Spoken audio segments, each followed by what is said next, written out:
Bonjour tout le monde, bienvenue à une autre vidéo de peinture acrylique.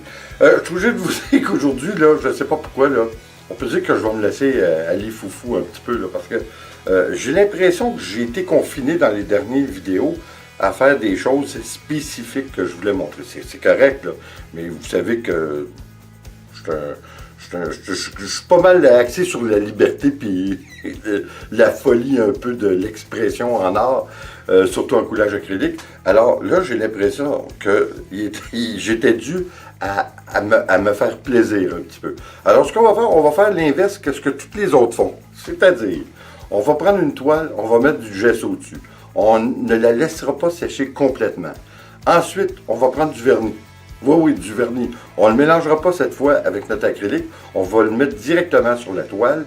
On va le bouger un peu, pour pas qu'il y en ait tout à fait partout. Ensuite, on va prendre 3 couleurs. Ça fait que ça va être bien basique côté couleur.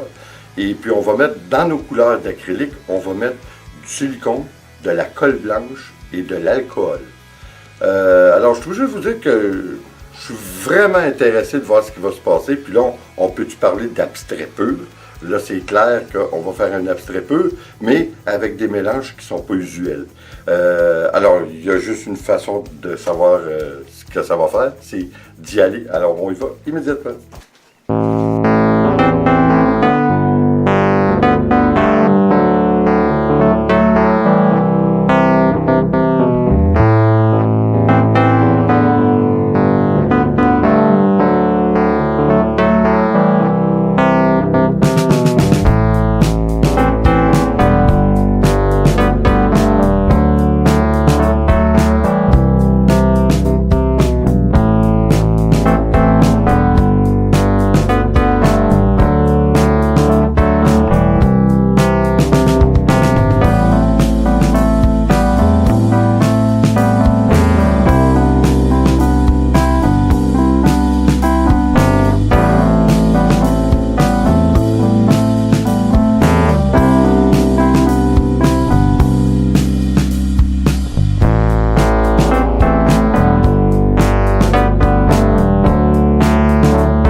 Bon, eh bien, elle est terminée. Je la trouve très, très belle. Je vous avouerai que c'est rare que je les trouve vraiment pas jolies. Là. La plupart du temps, je trouve ça beau. C'est toujours, il y a toujours hein, l'effet de surprise quand on fait un coulage acrylique. Puis là, je suis obligé de vous dire que la surprise vient surtout du fait que je m'attendais à voir beaucoup plus de cellules. Parce que les médiums qu'on a mis ensemble, c'est-à-dire la colle blanche, le silicone et l'alcool, forment des cellules de façon normale. Mais cette fois, je suis obligé de vous dire, même par après de l'avoir brûlé, les cellules, ça se forme pas tellement. Mais là, encore une fois, au moment où je vous parle, en ce moment, elle n'est pas sèche. Vous la voyez sèche. Peut-être que le travail va se faire plus lentement, je ne sais pas. Je suis obligé de vous avouer que mon eau était tiède. Est-ce que ça a une incidence sur ce qui se passe? Je croirais bien que oui, mais ça ne devrait pas être autant que ça. C'est-à-dire que le silicone, hein, vous savez, quand on met juste du silicone, ça fait des grosses cellules. Le silicone liquide, d'ailleurs, pour en revenir là-dessus, pour moi, c'est le meilleur médium pour faire des cellules, c'est le silicone liquide. Mais par contre, on a mis 3 produits qui font des cellules. Mais cette fois, ils n'ont pas fait. Je trouve ça étrange un petit peu. Encore une fois, peut-être ça va en faire, mais écoutez, c'est extraordinaire là, comment c'est beau. Là. Je trouve ça vraiment beau. Puis c'est des couleurs qu'on m'avait fait remarquer que je ne mettais pas beaucoup. Alors, j'ai dit, tiens, pourquoi pas? Puis c'est pas des couleurs que je n'aime pas. C'est juste parce que je ne sais pas. Des fois, on y pense pas. On y va trop vite, des fois, je ne sais pas. Mais de toute façon, comme je vous dis, je trouve ça intéressant. On va voir si... Mais écoutez, est-ce que ça vaut la peine? Si vous voulez produire des cellules, ce qu'on vient de faire, faites-le pas. Hein? Parce que vous pouvez faire exactement ce qu'on a fait, mais de un, ça va coûter moins cher, là, parce que c'est clair. En tout cas, pour l'instant, au moment où je vous parle, le fait d'avoir mis notre vernis avant sur la toile, ça n'a pas d'incidence. Vraiment, là, je trouve que ça n'en a pas. Non plus avec le gesso. Fait que, allez jusque-là, là, je viens de vous nommer 2 ingrédients. Oubliez ça, mettez-les pas, ça donne rien. Pour le reste, je suis encore indécis parce que, encore une fois, je la vois, elle n'est pas tout à fait sèche. En tout cas, elle est belle. Je pense que c'est ça l'important. On s'est amusé. C'est encore ça qui est encore plus important. Alors, écoutez, j'espère là-dessus que vous avez apprécié. J'espère que vous allez l'essayer parce que c'est toujours un plaisir de voir les surprises que le coulage acrylique nous donne. C'est vraiment intéressant. Alors, là-dessus, j'espère vous revoir aux prochaines vidéos. En attendant, bien, comme toujours, s'il vous plaît, abonnez-vous, laissez un commentaire et partagez, c'est toujours apprécié. On se revoit à la prochaine vidéo. Attention à vous.